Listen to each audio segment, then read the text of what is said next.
এখন আমরা যশোর বোর্ড ২০২৫ সালে যে প্রশ্নটি এসেছিল সমাস থেকে সেই প্রশ্নের উত্তর করব।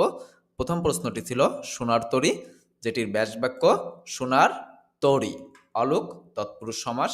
যে সমাসে কোনো বিভক্তি লোপ না পায় সেটাকে বলা হয় অলুক তৎপুরুষ সমাস।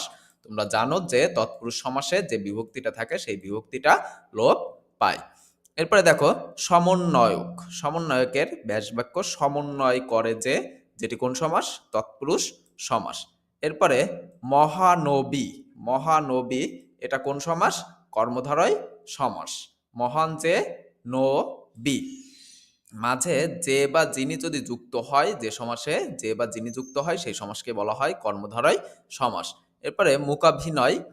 মুখ সেজে অভিনয় মধ্যপদলোপী কর্মধারয় সমাস। মধ্যপদলোপী কর্মধারয় সমাস বলতে আমরা কি বুঝি?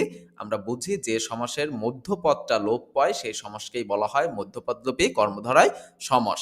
এখানে মধ্যপদ সেজে লোপ পেয়েছে, তাই এটাকে বলা হবে মধ্যপদলোপী কর্মধারয় সমাস।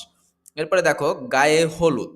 গায়ে হলুদ দেওয়া হয় যে অনুষ্ঠানে, এটা অলুক বহুব্রীহি সমাস।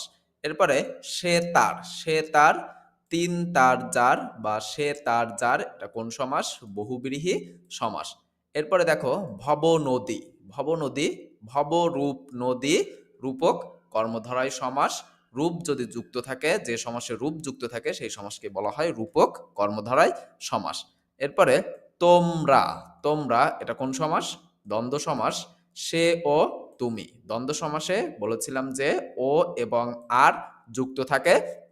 তোমরা আমাদের এই প্লে লিস্টে Jessore board, Dhaka board, Rajshahi board সহ ২০২৫ সালে যতগুলো প্রশ্ন এসেছিল সব প্রশ্নের উত্তর দেওয়া আছে। তোমরা এখান থেকে দেখে নিতে পারো এবং এই বোর্ড প্রশ্নগুলো বারবার তোমাদের পরীক্ষায় আসে।